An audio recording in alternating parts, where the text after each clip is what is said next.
नमस्कार दोस्तों, मैं आर्यन शर्मा और आप लोग देख रहे हैं आर्यन ऑनलाइन क्लासेस। तो फ्रेंड्स, आज का जो वीडियो है बहुत ही ज्यादा महत्वपूर्ण होने वाला है, क्योंकि आज की इस वीडियो में हम लोग बात करने वाले हैं कक्षा 10वीं के संस्कृत का तीसरा अध्याय अलस कथा। और अलस कथा में जितने भी प्रश्न दे रखे हैं सभी प्रश्नों का प्रश्न उत्तर इसी वीडियो में हम लोग करने वाले हैं, जो कि आपके लिए बहुत ही ज्यादा इंपॉर्टेंट होगा। और हाँ, अलस कथा से जो है बहुत बार प्रश्न पूछा जा चुका है आपके बोर्ड परीक्षा में। इससे लगभग आपको 3 से 4 मार्क्स का आप लोग को जो है प्रश्न पूछा जाएगा अलस कथा से। इसलिए अगर आप लोग अपना बोर्ड एग्जाम का टारगेट रखते हैं 95% का, तो जरूर आप लोग इस वीडियो को शुरू से लेके अंत तक देखें, वीडियो को इग्नोर ना करें। हो सकता है इससे आपको अधिक से अधिक प्रश्न देखने को मिल जाएगा।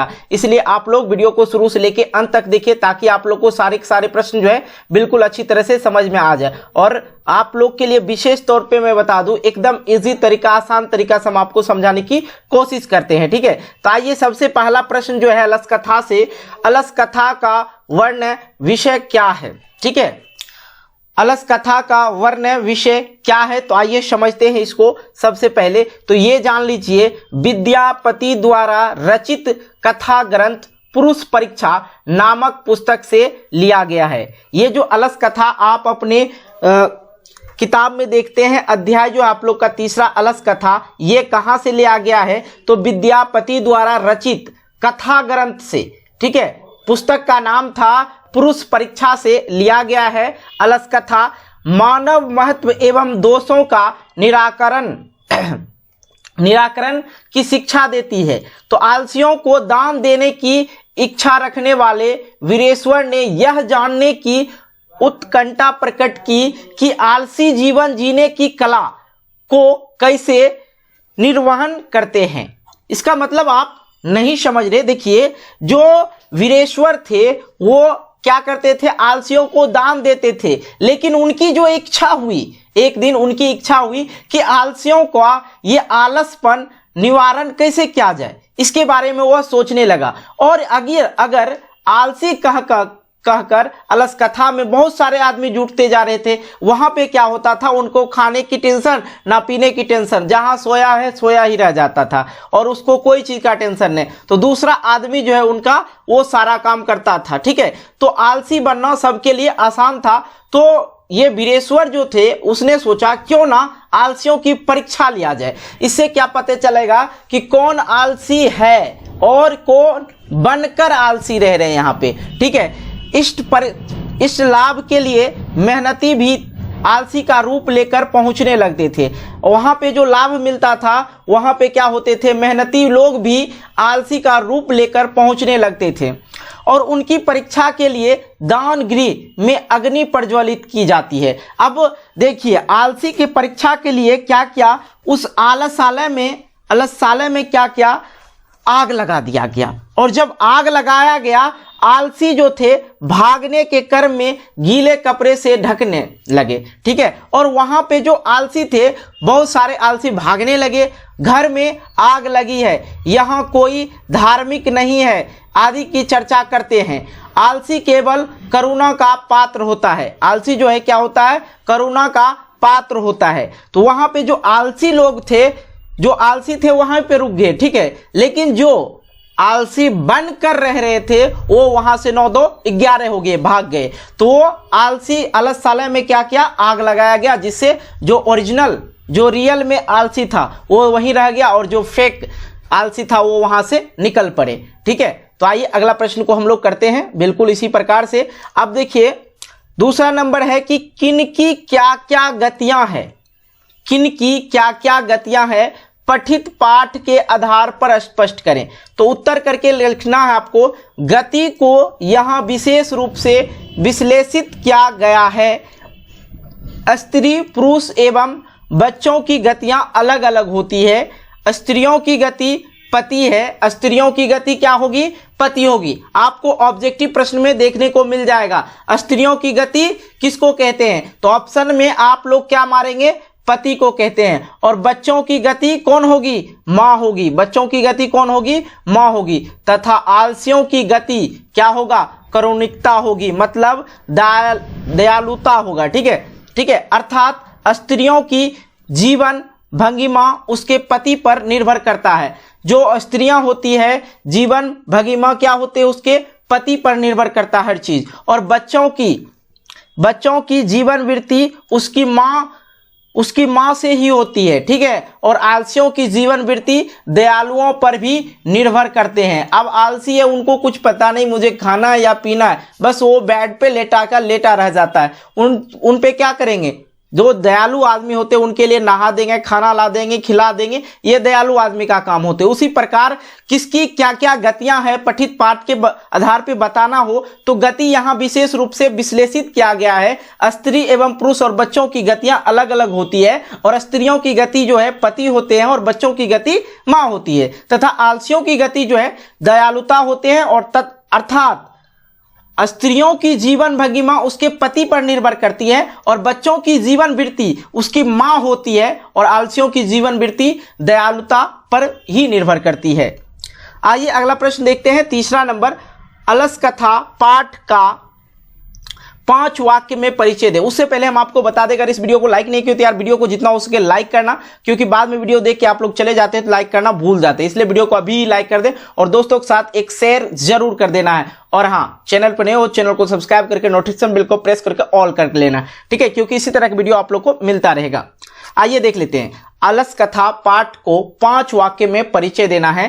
तो यह पाठ विद्यापति द्वारा रचित पुरुष परीक्षा नामक कथा ग्रंथ से संकलित है।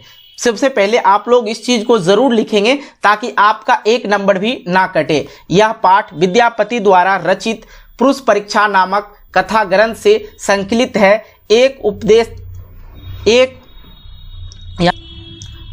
उपदेशात्मक लघु कथा है। विद्यापति ने मैथिली, अभट्ट तथा संस्कृत तीनों भाषाओं में ग्रंथ रचना की थी। पुरुष परीक्षा में धर्म, अर्थ, काम इत्यादि विषयों से संबंधित अनेक मनोरंजक कथाएं दी गई। किसके द्वारा? विद्यापति के द्वारा। अलस कथा में आलस्य के निवारण की प्रेरणा दी गई। इस पाठ से संसार की विचित्र गतिविधि का भी परिचय मिलता है। अलस कथा के 5 वाक्य में आप लोग लिख सकते हैं या आप अपने अनुसार भी इसको लिख सकते हैं, लेकिन मेरे भाई आपको ये लाइन जरूर लिखना होगा, यह पाठ विद्यापति द्वारा रचित पुरुष परीक्षा नामक कथा ग्रंथ से संकलित एक उपदेशात्मक लघु कथा है, जिसने विद्यापति ने मैथिली, अभट्ट तथा संस्कृत तीनों भाषाओं में ग्रंथ की रचना की है, जिसमें अलस कथा जो है पुरुष परीक्षा, धर्म, अर्थात उसके काम के बारे में और अनेकों मनोरंजन कथाएं भी इसने लिखी है। तो ये सारी चीज़ अपने अनुसार आप लोग लिख सकते हैं। जो यहाँ से यहाँ तक की पॉइंट है आप लोग ये ज़रूर लिखेंगे। देख लीजिए आप लोग को कहाँ से कहाँ ये चीज़ आप लोग ज़रूर लिखेंगे। और ये प्रश्न जो है VVI है आपके बोर्ड एग्जाम के लिए, तो इसलिए इसको नोट भी आप लोग कर सकते हैं। आगे हम आपको बताएंगे इसका PDF किस प्रकार आप लोग डाउनलोड करेंगे। आइए चौथे नंबर प्रश्न को करते हैं, अलस कथा से क्या शिक्षा मिलती है। अब आइए बहुत ही ज़्यादा इंपॉर्टेंट चीज़ हम लोग समझ रहे हैं कि अलस कथा जो है अध्याय आपका, उससे हम लोग को क्या शिक्षा मिलती है।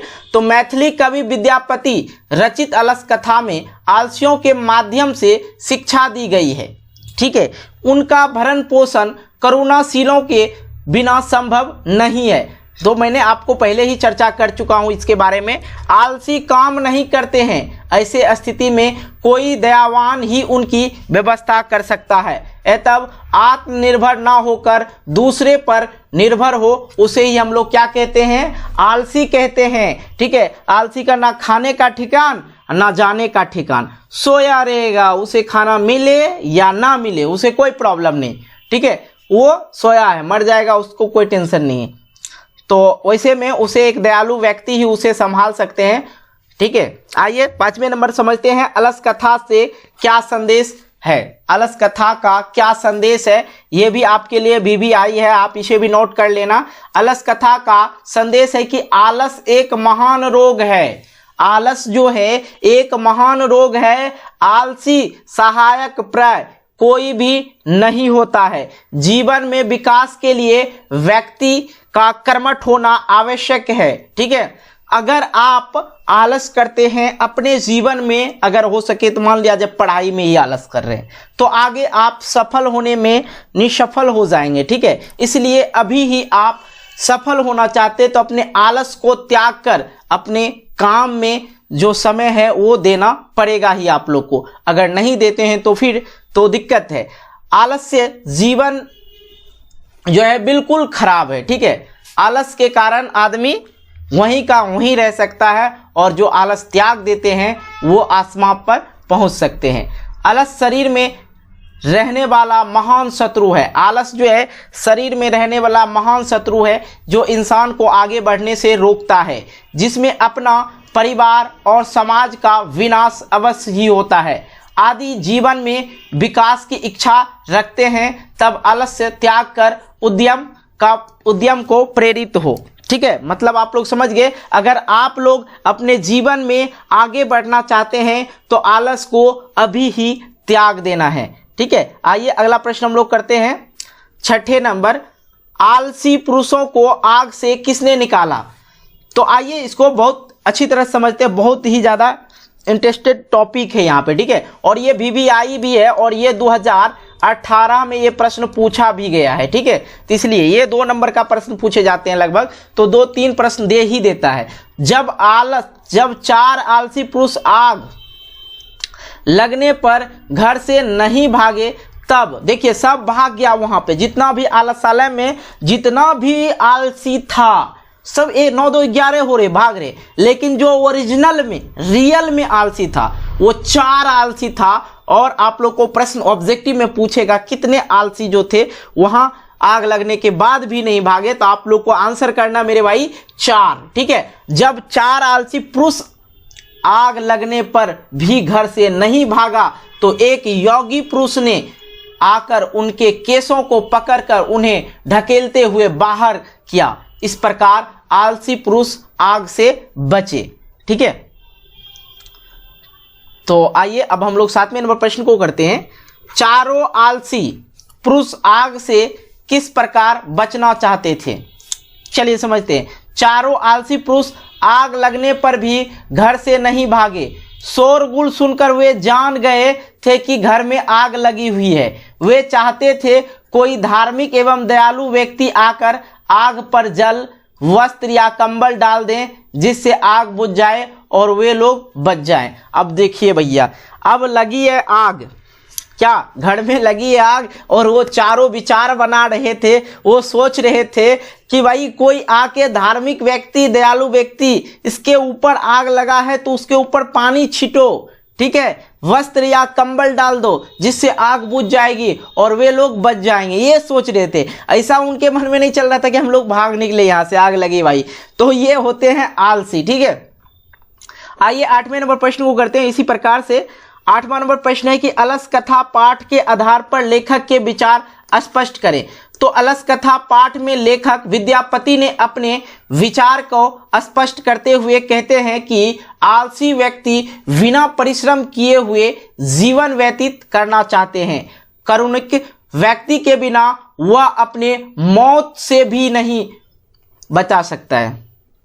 अलस शत्रु के समान होते हैं, मतलब यहाँ पे शत्रु नहीं शत्रु होना चाहिए, शत्रु के समान होते हैं। फिर से समझिए, अलस कथा पाठ के आधार पर लेखक के विचार को स्पष्ट करें। तो लेखक का कहना, अलस कथा पाठ में लेखक विद्यापति ने अपने विचार को स्पष्ट करते हुए कहा है कि आलसी व्यक्ति बिना परिश्रम किए हुए जीवन जो है अपना आगे व्यतीत करना चाहते हैं, और जो धार्मिक करुणिक व्यक्ति के बिना वह अपने मौत से भी नहीं बचा पाता है। ठीक है, वो जान रहा है कि अगर मैं ये यहाँ से नहीं भागूंगा तो मौत हो जाएगी, लेकिन वो हटेंगे नहीं, भाई आग लग जाए या कुछ भी हो जाएगा, वो चाहेंगे कोई ना कोई आके मुझे बचा ले। आलस सबसे बड़ा शत्रु होते हैं इंसान का। ठीक है, आलस को त्याग देना चाहिए। अब यहाँ पे एक प्रश्न जो है ऊपर ही है, अलस कथा का सारांश लिखे। हो सकता है ये प्रश्न पूछ दे, इसलिए VVI के तौर पे इसे आप लोग नोट कर लेंगे तो बेटर होगा। अलस कथा का सारांश लिखे। ठीक है, 90 नंबर प्रश्न है, आइए इसको समझते हैं। इसको बहुत अच्छी तरह से आप लोग को ध्यान से लिखना होगा कि मिथिला में वीरेश्वर नामक, क्या नाम था? मिथिला में वीरेश्वर नामक मंत्री था। वह संभव से दानशील और दयावान था।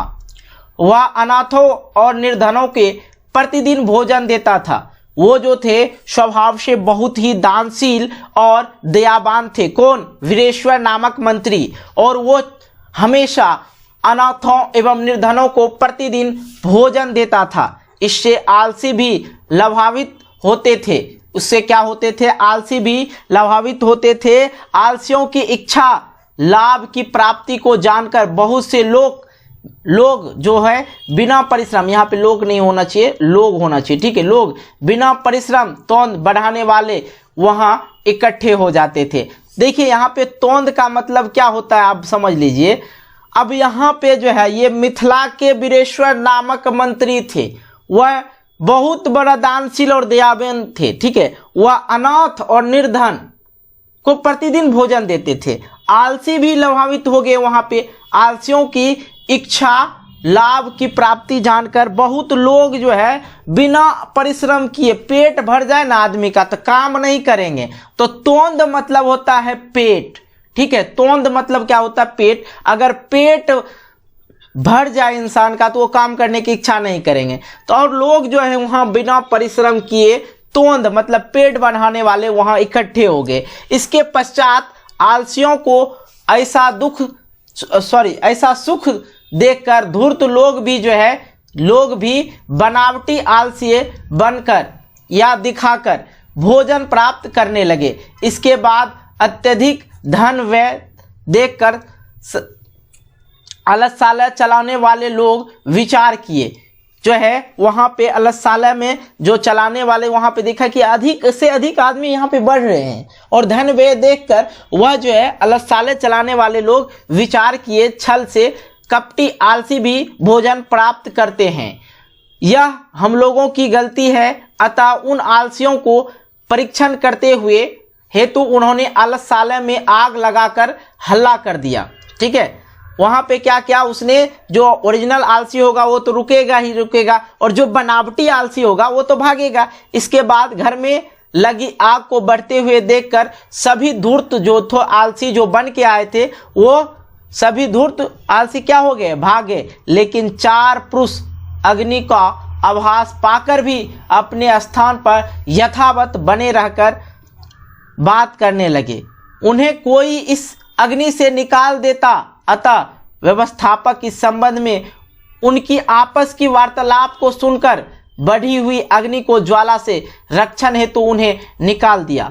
आलसियों की पहचान करते हुए उन्होंने पाया कि आलसी स्वयं अपना पोषण नहीं कर सकता है। वे देव या दयावान लोगों की दया पर जीवित रह सकते हैं। अतः उन्हें मदद की पूर्ण जरूरत है। और इसके बाद उन चारों आलसियों को पहन से अधिक चीज़ों से मंत्री देने लगा और उसके बाद जो है उन चारों आलसियों को और सारे चीज़ उसके जो ज़रूरत की सामान होते थे उन्हें देना स्टार्ट कर दिए। तो ये थी आलस्य की कहानी और आप लोग इसमें से सारे के सारे प्रश्न समझ ही गए होंगे। और हाँ, इसके बाद आप लोग को इसका ऑब्जेक्टिव का भी सेट देखने को मिल जाएगा। अभी तो हम सब्जेक्टिव करवा रहे हैं, ऑब्जेक्टिव भी करवाएंगे। अगर आप लोग चाहते हैं कि बहुत जल्द ऑब्जेक्टिव आ जाए तो आप लोग वीडियो के नीचे जाके कमेंट जरूर करना, ठीक है। और वीडियो कैसा लगा आप ये भी आप हमें कमेंट बॉक्स के माध्यम से कमेंट करके बताएंगे।